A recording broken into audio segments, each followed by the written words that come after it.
Hello students. So we were studying about drugs used in respiratory disorders और respiratory disorders के अंदर हमने कफ के बारे में पढ़ लिया और अस्थमा की ट्रीटमेंट के बारे में पढ़ लिया। इस लेक्चर के अंदर हम दो टॉपिक्स कवर करेंगे जो कि है हमारे पास नेजल डीकंजेस्टेंस और रेस्पिरेटरी स्टिमुलेंट्स। सो हमारे पास रेस्पिरेटरी डिसऑर्डर्स के अंदर जो हमारे पास वन ऑफ द डिसऑर्डर है दैट इज नेजल डीकंजेशन। अब हमारा रेस्पिरेटरी जो सिस्टम है उसका one of the main organs जो कि हमारे पास एयर को हमारे बॉडी के अंदर ड्रॉ इन करने में हेल्प करता है वो है हमारे पास नोज। तो अब हमारे पास नेजल डीकंजेस्टेंट्स जो होते हैं what are these drugs? Nasal decongestants हमारे पास ऐसी ड्रग्स होती हैं जो हमारे पास नेजल कंजेशन को ठीक करने के लिए यूज होती हैं। तो what are nasal decongestants? The drugs which are used in the treatment of nasal congestion। तो now the question arises कि nasal congestion क्या होता है? तो what is nasal congestion? nasal congestion हमारे पास हमारे नोज का वो डिसऑर्डर है जिसके अंदर क्या हो जाता है जब जो हमारा नेजल म्यूकोजा है जब उसके अंदर इन्फ्लेमेशन हो जाए और हमारे पास म्यूकोजल की जो हमारे पास नेजल म्यूकोजा होता है उसकी जो हमारे पास जो म्यूकस आपके नोज के अंदर प्रेजेंट होता है जब उसका अमाउंट जो है वो बढ़ जाए, जब कहते हैं ना ऐसे नाक बंद हो गई या फिर हमारे पास जो नेजल स्टफीनेस हो जाती है तो वो जो कंडीशन होती है उसको हम कहते हैं नेजल कंजेशन। और नेजल कंजेशन हमारे पास कब कॉज होती है? जब हमारे पास नेजल म्यूकोजा जो हमारे पास हमारी नोज के अंदर जो हमारे पास लेयर रिस्पॉन्सिबल है म्यूकस के सिक्रीशन के लिए, जब उस लेयर के अंदर हमारे पास इन्फ्लेमेशन हो जाती है तब क्या हो जाता है? नेजल कंजेशन हो जाती है। अब इन्फ्लेमेशन हमारे पास नेजल म्यूकोजा के अंदर क्यों होगी? इसके हमारे पास या तो किसी वायरल या बैक्टीरियल इन्फेक्शन के कारण हमारे पास नेजल म्यूकोजा के अंदर इन्फ्लेमेशन हो जाती है या फिर हमारे पास किसी नॉन इन्फेक्शियस रीजन की वजह से भी इन्फ्लेमेशन हो सकती है नोज हमारे नेजल म्यूकोजा के अंदर।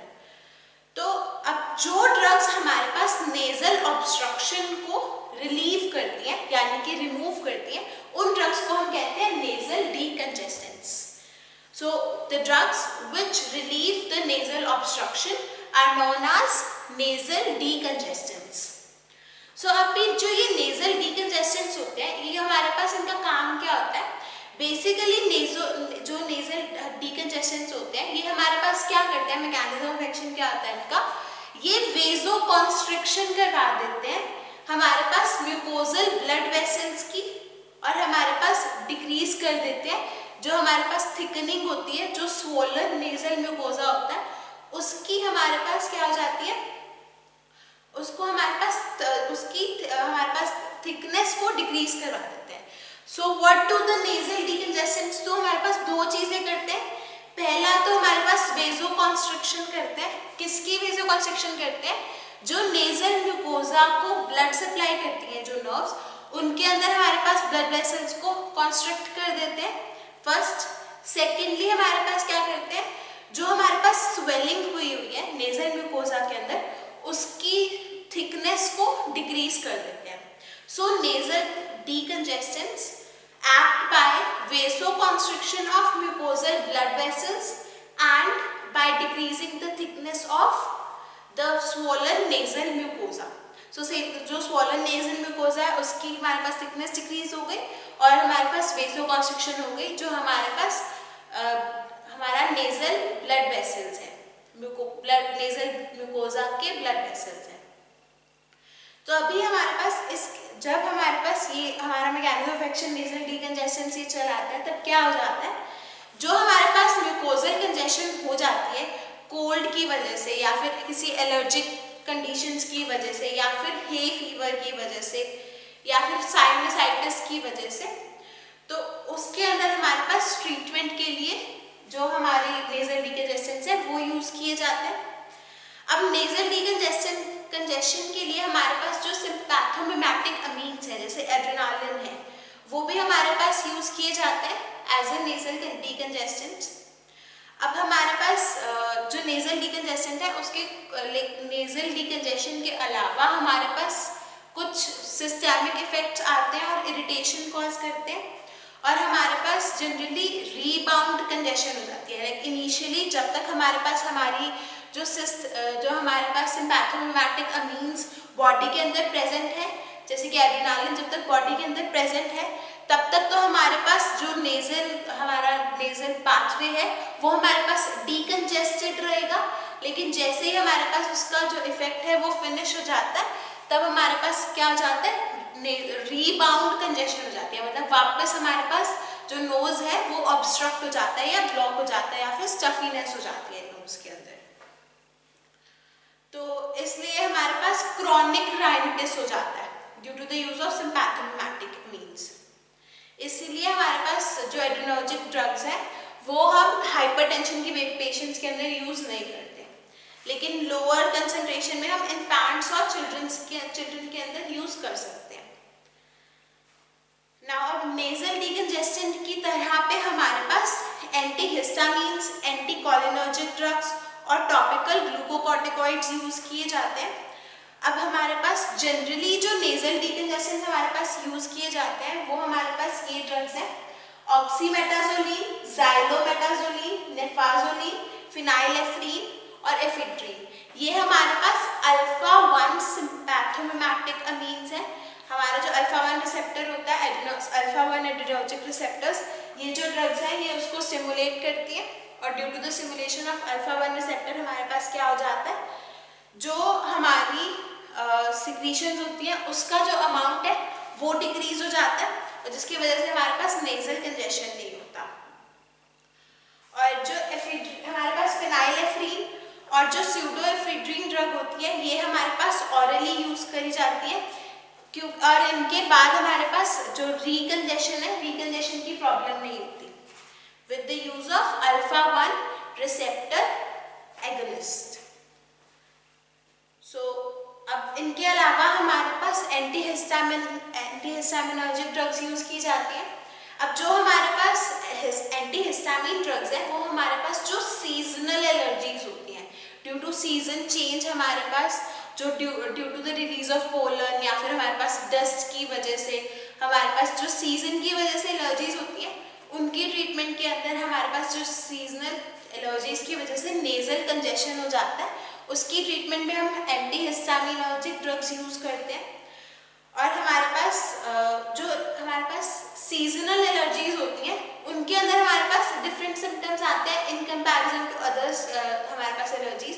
उसके अंदर हमारे पास प्रीडोमिनेंटली फ्लूइड रिटेंशन होता है और हमारे पास स्नीजिंग होती है, लेकिन जो कंजेशन होता है वो हमारे पास मिनिमल होता है।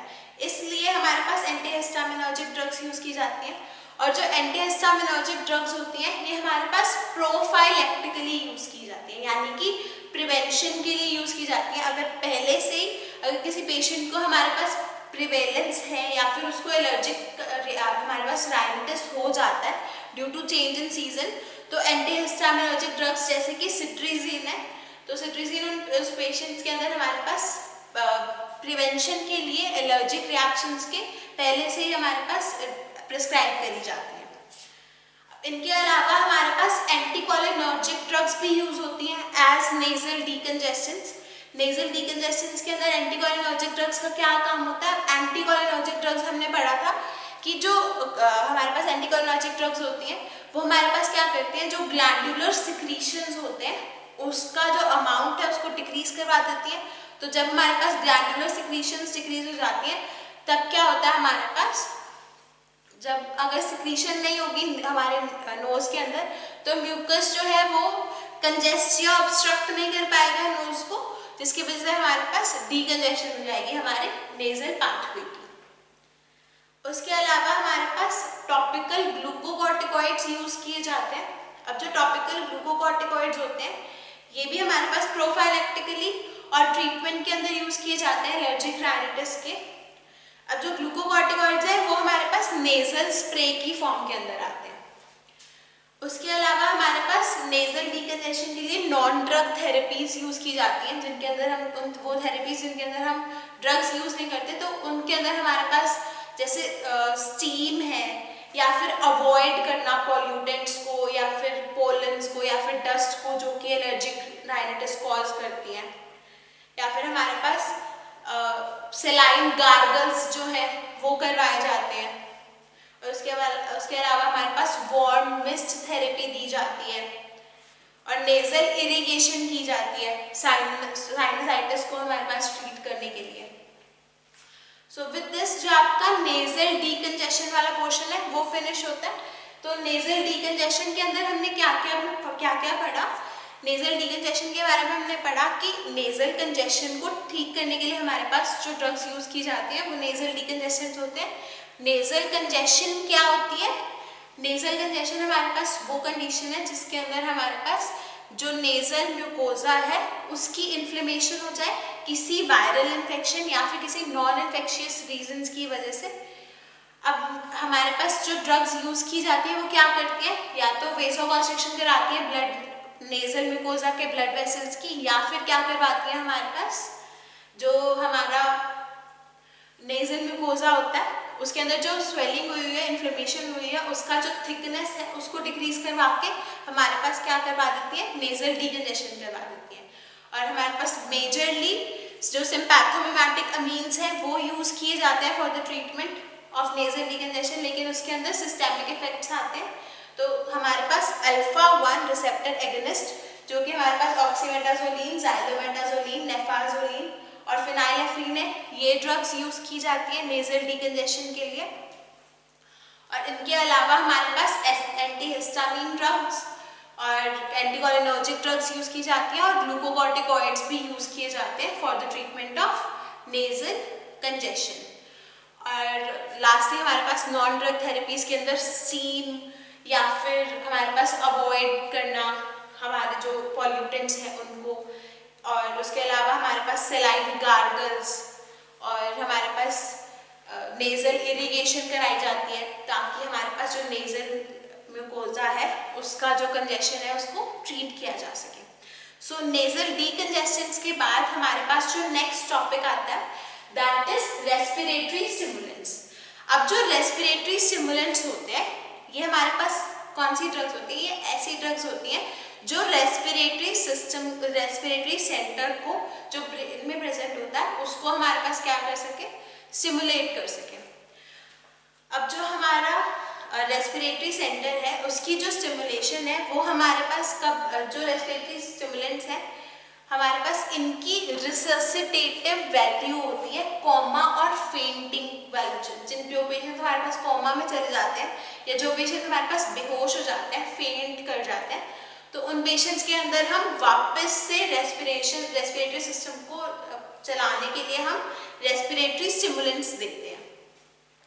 तो अब जो रेस्पिरेटरी स्टिमुलेंट्स होते हैं ये हमारे पास बहुत ही कम डोज के अंदर, जो हमारे पास एनालेप्टिक एजेंट्स होते हैं, एनालेप्टिक एजेंट्स ही हमारे पास कम डोजेस के अंदर एज रेस्पिरेटरी स्टिमुलेंट्स वर्क करते हैं, जैसे कि हमारे पास कैफीन हो गया, डॉक्साप्राम हो गया। तो जो हमारे पास रेस्पिरेटरी स्टिमुलेंट्स है क्या होते हैं ये drugs, the drugs which stimulate the respiratory centre are respiratory stimulants. अब रेस्पिरेटरी स्टिमुलेंट्स हमारे पास यूज का होते हैं, ये जो ड्रग्स हैं कोई पेशेंट अगर हमारे पास कोमा में चला जाए या फेंट हो जाए तो उनके अंदर वापस से रेस्पिरेशन को स्टार्ट करवाने के लिए हमारे पास रेस्पिरेटरी स्टिमुलेंट्स दिए जाते हैं। अब जो रेस्पिरेटरी स्टिमुलेंट्स होते हैं ये हमारे पास बहुत ही कम डोजेस पे हमारे पास एक्शन देते हैं, लेकिन जो रेस्पिरेटरी स्टिमुलेंट्स है इनका जो सेफ्टी मार्जिन होता है वो बहुत ज़्यादा नैरो होता है। सेफ्टी मार्जिन नैरो होने का क्या मतलब होता है कि अगर हमारे पास जो हमारी ड्रग है वो हम एक गिवन वैल्यू से अगर ऊपर दे देंगे तो हमारे पास बहुत टॉक्सिसिटी कॉज करेगी, अगर हम गिवन वैल्यू से नीचे हमारी ड्रग देंगे तो हमारे पास वो ड्रग क्या करेगी, हमारी ड्रग असर ही नहीं करेगी। तो बहुत ज़्यादा जो नैरो मार्जिन ऑफ सेफ्टी होता है रेस्पिरेटरी स्टिमुलेंट्स का।